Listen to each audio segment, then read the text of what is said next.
So you're shooting sniper challenge with Nate. Yeah. No, I think you'll have a good time shooting No. Nate. He's also he's funny and fun to be around, Oh yeah. which makes all the difference in the world. No, he came up to the house and we did some shooting together.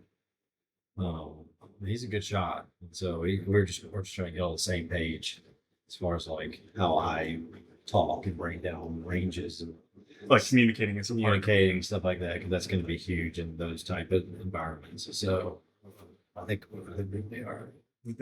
So Nate is actually one of the first guys that I ever trained with when I started Yeah, in tactical games. That's right. And I went out and shot with him, and he tried to zero my rifle, and he couldn't zero my rifle.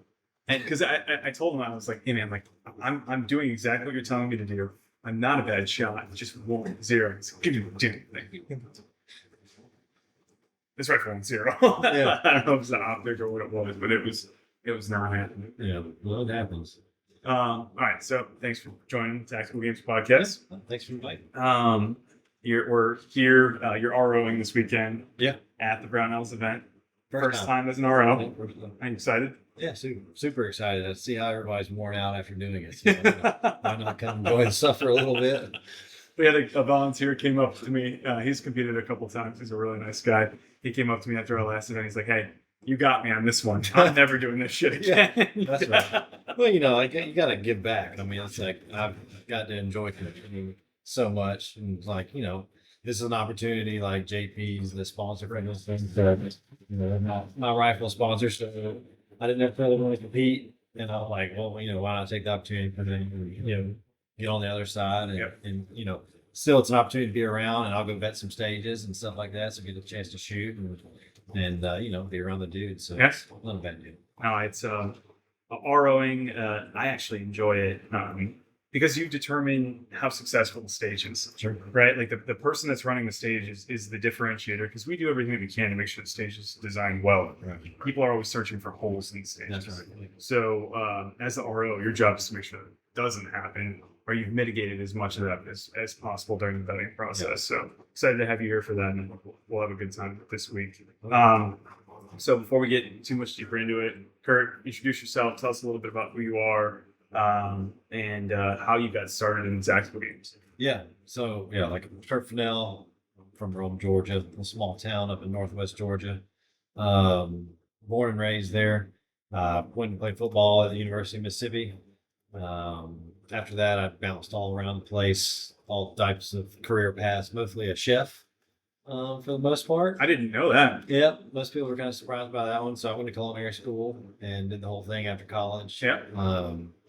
Enjoyed that. Got to work in some incredible kitchens and learned a lot there, and did some other career paths as well. And never really truly enjoyed what I was doing. I was successful in a lot of those things, but I ended up, bouncing all over the place and moving out to like Atlanta and Florida sometimes and stuff like that. And eventually I came back home, and I was in my late 30s at this point, and I decided to join the military. And as most people do in their late absolutely, 30s. yeah, 100%. And not only try to join the military, but I wanted to go, try and become a Green Beret. So I went and attended basically a selection event for 20th group, and they said I was good to go, so I went, and now I'm a current second Green Beret with 20th group. So That's awesome. really enjoy it. And then fitness and shooting has always been a part of my life. Shooting not so much competitively, but Right. like hunting, Yep. if you will. But I just have always enjoyed shooting. More long range precision stuff for me is something that I've always really kind of favored towards. Yep. And I wish I had gotten into competitive shooting a long time ago, because it's something I really do enjoy. But fitness was always a part of my life. I mean, from early on, just being in athletics my whole life. So eventually, I want to say I stumbled across it on social media. It was back in 2022, and then I was actually following Tim Szymanski's page, and he was putting that online version of it on. Yep. And so I was like, oh, this is great. I can do it at home and kind of figure it out and try it. And so I did, did well. I think Sal Hernandez actually ended up the one who beat me in that one. And obviously I didn't know anything at that point. Right. And so I said, man, this is great. And so I looked into the tactical games, and y'all had one in Meridian, which was not far from my house, maybe like 3 hours or something like that. And so I signed up, tactical division. I didn't really know what to do, and did it. And I won my first event in Meridian, and was hooked. I was like, because it's literally my two favorite things in one. So, it was right in my wheelhouse, and I love a challenge, and I love, I like a sommelier of pain, man. I just love, testing to see how far I can push myself and stuff like that. And this does it. I've competed now multiple times, and every time there's something different that I find, like a weakness or something I need to get better at. So it's always challenging and pushing my capabilities as an athlete and as a shooter. So I really appreciate that aspect of it. And obviously in the military career, like, it has an incredible translation of skill to that world as well. Being able to shoot under stress and duress, and being able to, zone in and really dial in what you're doing in that moment so that you can be accurate on target after completing, some type of physical movement. So it really translates well to what we do in the military in those types of situations. And, so I try to get more of my guys on the teams to do it, and I've had a few come out and do it, and they love it. It's a great opportunity, because very rarely will you put yourself in that type of situationally in a stressful situation like that, because it's uncomfortable, right? What we do in the tactical games, it is uncomfortable, but that's the benefit of it. It pushes you out of your comfort zone. So it's just got a great parallel to what we do in that world. So it's twofold for me, like military, and that is great, but also it's because it's two things that I love to do. So, and it's gone really well, and I enjoy being here. So I think the one of the biggest things, and you're right, is pushing yourself is one thing. When you go to the gym or whatever it might be, competition brings you to the next level. But then it's also having 4 other dudes out there that you're running with. That's right. And you're matching their pace. You're hearing their cadence when they're shooting. I mean, we know, like, Jared just talked about all the time. He would goat people into shooting at his cadence, right? Like, I did it with Shane Coley. I did a shooting event with Shane Coley, and I tried to match his pistol cadence, which was not ever going to happen. No. But like, that pushes you. It shows you, it takes you to the next level, and you start to see where your wheels fall off. Absolutely. It's a hard thing to do, I think, by yourself. Oh, it's impossible. I mean, competition absolutely breeds excellence. Like, you want to get better. Yes, we all train, right? We all go out and we try to get better, but you will never truly elevate until you go out and put it to the actual test. Yeah, I agree. And, getting under some times, pressure. Yeah. Right. And you got people to your left and your right. Right. And so it's those types of situations are where you truly find out, is your training actually doing what you think it's doing? Right. Right. Do you need to go back and reevaluate how you're training or what you're training? And I'm constantly doing that every time I leave a tactical games event. I really enjoy that about it, because you're not really there's never like a plateau. You're all, okay, well, I thought I did better here, but then I got smoked over here. So you got, you're constantly trying to, raise and, meet those challenges. And it's unique in that way. It's really fun. What's been your favorite tactical game stage, or what's a tactical game stage that's been very memorable for you? Oh, well, that had to be Nationals, the last stage. Oh, yeah. Because that was my first year in the elite division. And my goal that year was to, podium in the elite division and win a regional event. I checked one of those boxes. I was very, very close to checking the other, but I didn't have a great weekend. That's okay. But that event, the final event, where just the top 5 men's and women's elite, under the lights, everyone's hanging out and cheering you on. I've been out of like athletics for a long time. Right.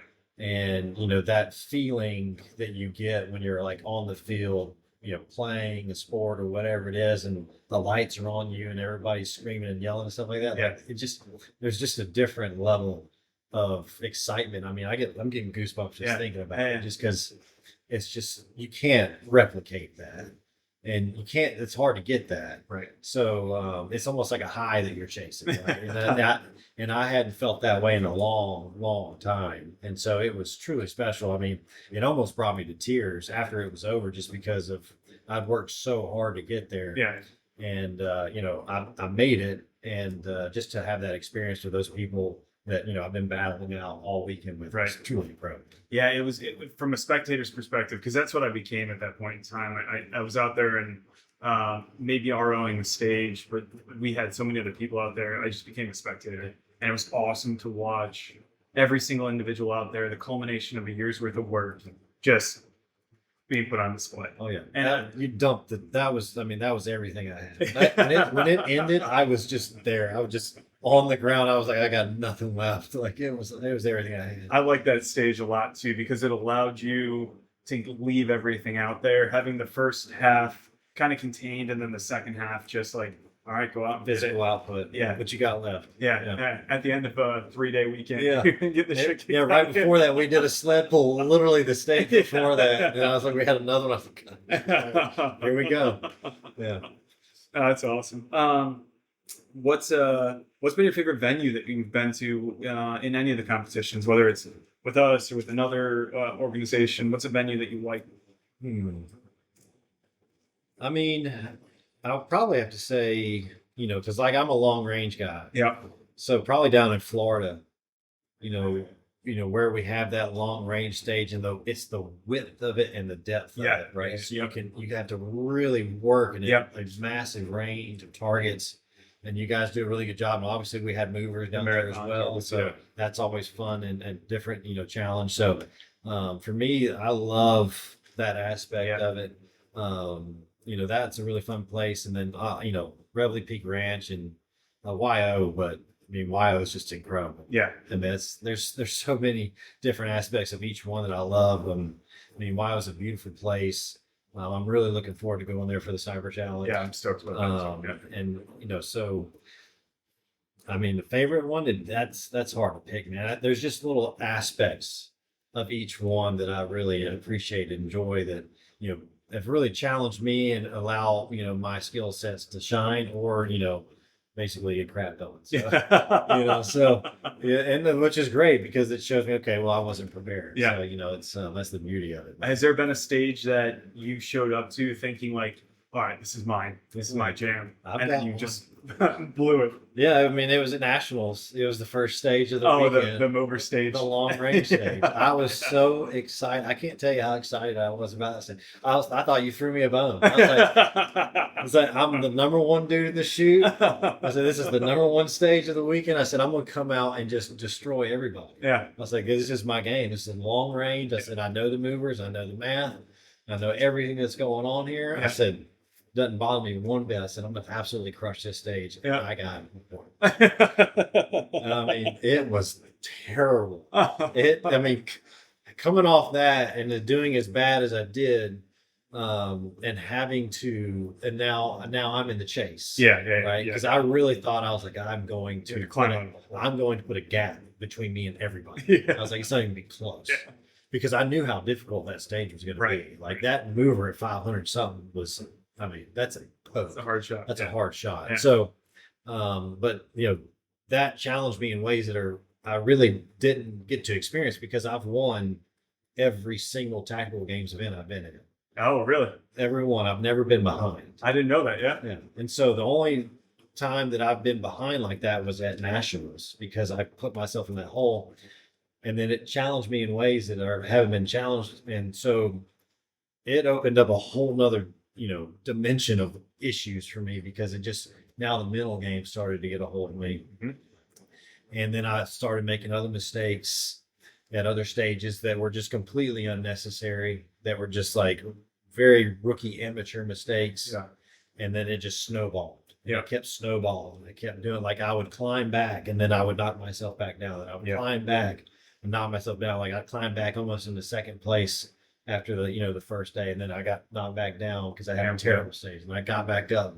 So, but yeah, that stage, the first day, was by far the worst. But those peaks and valleys of competition, it almost seems like that's that's indicative of life, right? Like Oh. life emulates competition, or competition emulates life. And if you don't ever face adversity, then you don't ever know what your true grit is, right? 100%. And I saw that afterwards in you, because I talked to you after we were done, and you could tell that you were upset that you didn't do well, Right. but happy that you were there and doing it. Oh yeah, 100%. I mean that type of growth, in an environment like that is rare, and it was, after the fact, right? After everything had been said and done, and I was able to just kind of like decompress and Yeah. think about what happened, and I saw the final score and how close I was. I was 0.21% from third place, Wow. so less than a shot Yeah. on some stages, right? So to be that close and to have the weekend that I had, Right. that many lows as well as some highs, like I won the last stage, right? Yeah. So,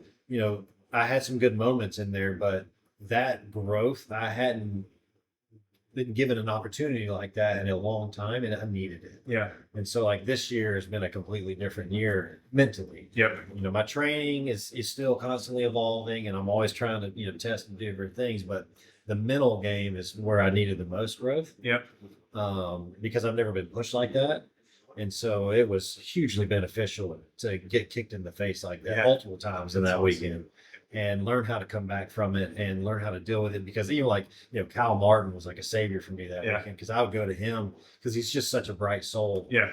And, I just really opened up to him, and he helped me out. Yeah. And so it was truly awesome. And some of the other guys did as well. And so like, that was just a massive improvement for me as a complete overall athlete. Yeah. Oh, that's great. What is a piece of advice you'd give to a new shooter coming in that's interested in starting competing in the tactical games? Maybe they haven't done their first event yet. What's something you, as a military member, as an experienced shooter, as an experienced tactical games athlete, what's a piece of advice you would give them? Just show up and do. Yeah. Like, I have so many friends and people at my gym, not just my gym, Yeah. that, they see what I'm doing and they want to do it, but they're scared to do it. Yeah. I'm like, what are you scared of? And they'll start listing off some things that have no real basis. Right. I'm like, look, just show up and do one. It doesn't matter what division. Show up for the intermediate division. Right. It doesn't matter.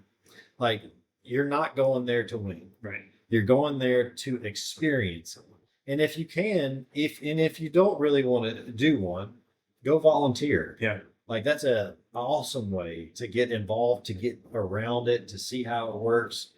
And on top of that, you get a free entry. Yeah. Right. So, I mean, there's benefit to that as well. And, but just show up and do one. Like, put your, either if it's your pride aside or whatever it is, like, just put that aside and just show up. The community will support you more than you can imagine. Right. Like, we will, like Raquel Pennington, right? She wanted to do one. Mm-hmm. She's nervous. She's talking about this. And I got on the phone. I said, look, just show up. Yeah. I said, I promise you we'll make sure you're squared away. Yeah. And she ended up having an incredible time. Right. And did really well. Yeah. Right. And so now she's, scratching at the bit to get back. Now she's got some other things going on now. Yeah. She's got to focus on, but she still wants to come back and do another one. So it's just show up and allow the community to support you. And I promise you we will. And you'll end up loving it. Yeah. Like, you will have a good time. But if you can't do that, and that's still too much for you, just come out and volunteer. Yeah. Well, I agree with that. What about a piece of shooting advice as somebody that obviously has a very good understanding of weapon systems, whether it's long range or whatever? What's a piece of shooting advice that you have that you would give a shooter that might not have a lot of experience? What's something that, like a pro tip that you would give out? Oh gosh, that's a deep rabbit hole right there.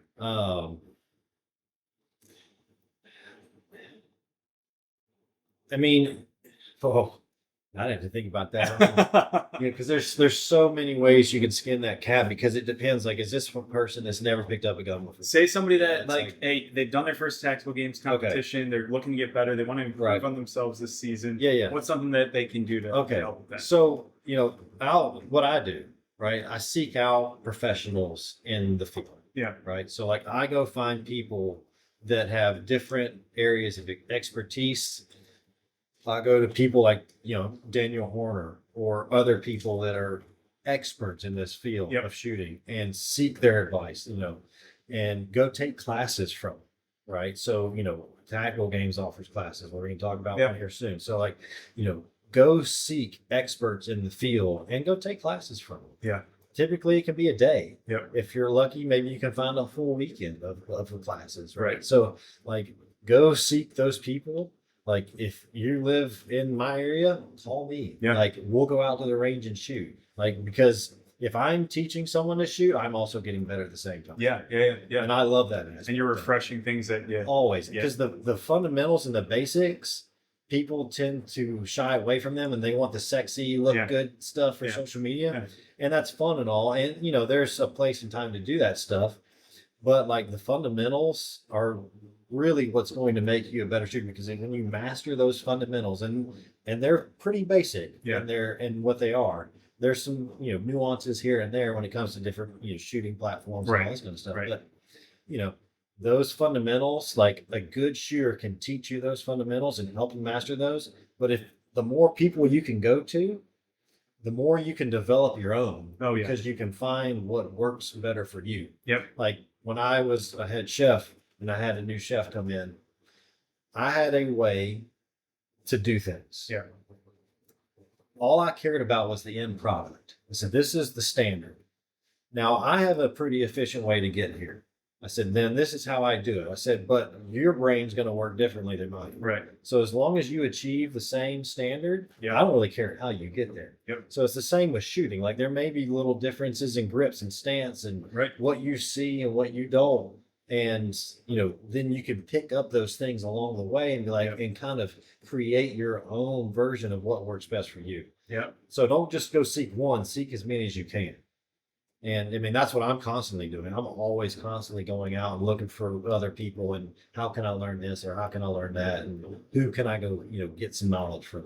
I see that in the fitness space a lot, and I've been lucky enough to drop into gyms all over the world and meet coaches all over the world. And the ones that approach things as like dogma tend to be the ones that I feel like are stagnated so heavily. Right. And I feel the same thing with shooting instruction. Like if you are leaning on the fact that what you are doing is absolutely 100% fundamentally right, Right. and you have no room for growth, and you're never going to learn, then you're not a good instructor. No, you're not gonna. That's just not how it works. I mean, even the best in the world, like in any sport, Tiger Woods, they're constantly trying to evolve and learn. Yeah. Like, what am I missing something? How can I just tweak? And at that level, you're talking like very minute, very minute. Yeah. And that's the same thing with shooting. There are very minute differences that you may pick up from someone that's a grandmaster in USPSA versus someone who's a PRS pro. Right. Right. Two completely different disciplines. Still shooting, but you're going to learn some completely different things. And there's a USPSA master over here and a USPSA master over here. They probably have two completely different styles of shooting. Right. They're still achieving the same result. Right. But how they get there may be different. And so now you can take that and kind of create your own way of your own efficiency. So I think that's awesome. That's I love to hear that, because I really do feel that way. There's always room.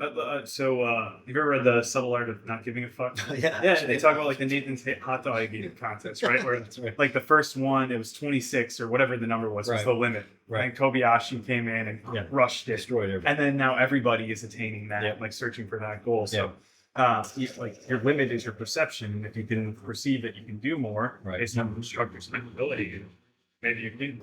All right. So what's your goal for 2025? Yeah. So the big goal is obviously to win nationals. Yep. Right. Last year, my honest goal was to get on the podium. Right. I literally we have a big whiteboard in our gym. Yeah. And as soon as I got home, I put 0.21% and circled it. And I told Jeff, who's the owner, I said, don't erase that ever. I said, I want to see that every time I walk in this gym. Yeah. Because that's how close I was to getting, on the podium. Yeah. Right. And so this year, obviously, the goal is to win. Right. Okay. I'm trying. I'm training hard. Like, obviously my job will throw monkey wrenches in there from time to time. Yeah, every once in a while I can imagine. Yeah. So, but from basically this week forward, it's all nationals, right? Awesome. So, that's the goal. I've won 2 regional events this year so far. Don't really plan on doing any more of that just to preserve the body. Yeah. And so I'll be doing a lot of local competitions, all types, just to keep sharp and stuff like that. So, but yeah, man, that's the goal. Is that's the only goal. Is just go out and win. So Sniper Challenge will be the only time we're going to see you again before nationals this year. Yep. All right. And it's ETG event. Yeah. Okay. Yeah. Most likely. All right. So you've got a course coming up.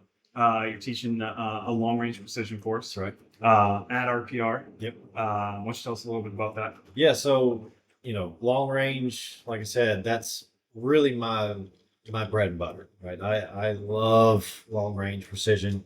I've been fortunate enough to attend, our level 1 sniper course, and really enjoy that. And I compete in some local sniper comps as well as other sniper competitions as well in the military. And long distance precision shooting with a carbine has its nuances, right? There's some challenges when it comes to being accurate with a carbine, especially in the tactical games events, right? Because it's not not just belly shooting, right? You're not prone. And it's a lot different. Right. But I can take a lot of the skill sets that I've developed and learned in the classes that I've been involved in and stuff like that, and apply it to it, and it's wielded me a lot of success in the long range. And I've always done well in the long range stuff here, except at nationals in 2024, whatever. So it's gonna be a fire hose. Yeah. Because it's we get 2 days. Yeah, 2 days. So it's going to be a fire hose. I'm going to make sure the things I'm covering are going to absolutely make you a better shooter at long range distance when it comes to tactical game stuff. I'm going to cover as many topics as I possibly can. Everything from ballistics, using ballistic solvers, how environmental factors are affecting your bullet, and all the things that go into building a good position, what you should be seeing downrange, and how you should be a lot of people will get zoom in on this target, and like you should what you should be looking for and all this kind of stuff. So there's a lot of things that we can go into, and if we want to go down some rabbit holes, we can. If you talk about wind formulas and mover math and all this kind of stuff, because we never know what you'll get to see. Right. So we will open up as many doors as they're willing to open, but it's going to be a fire hose. Awesome. And so it's I'm going to open up all the books that I have, and basically just be an open book for anyone that decides to show up. And you will absolutely leave that course with a very high level of knowledge that you basically cannot get unless you go through what I've gone through. So it'll be a very rare opportunity to learn skill sets that are utilized by some of the best in the world. So that's awesome. I'm more than happy to share that, and I think we're going to limit the class. It's pretty small. So I think there's 3 slots left. Yeah, I'm pretty sure there's not that many left. So if you're on the fence, I'd get on it, but it's going to be an awesome class. But make sure you bring a full notebook because you're going to want it. I can't tell you how many of the guys that are men's elite competitors that are like, I'm definitely going to sign up for it. Yeah, like the guys that are usually pretty unwilling to admit that they need help with things. Yeah, I mean, that's just I'm very comfortable in that realm. Yeah. Like when I get to a long range stage, and even if it's when I say long range, even if it's like a target at 100 meters or even 50, like the positions that I build, like people hear my cadence of rifle shooting and they're like, and then they'll see my target and they're like, oh my God, so, but there's ways and techniques that like, I'm not just some like, genie or something. I'm actually applying skill sets that I've learned that I can use that just make shooting really easy. Oh, that's awesome. I'm excited. I love we have people in our community that are willing to share that knowledge with other people. That's pretty awesome. So that's admirable for sure. Anything else you want to say before we take off for the day? I don't know. Help me, I'm coming for you. All right, Jacob. I keep on waiting. I am, and I tell him this all the time. I can't wait for somebody to beat him. So I'm thinking Well, you. I mean, I've checked that box once, but we gotta make it happen in the nationals. we all love Jacob, but with the sport, it's always good to have people pushing one another. Oh, If absolutely. one person's winning, it's not very fun to watch. So Yeah. I love the fact that there are guys that are training as hard as you are, and Oh, yeah. abilities that you have that are coming up. And I'm not the only one, man. Like there's some studs. Like there's some other dudes in this sport that are absolutely out there they're freaks. And I mean and I've competed with all of them, and I mean dude, this year's nationals is gonna be gnarly. Heard it here first, guys. Make sure you turn in Nationals 2025, and we'll see you guys all soon.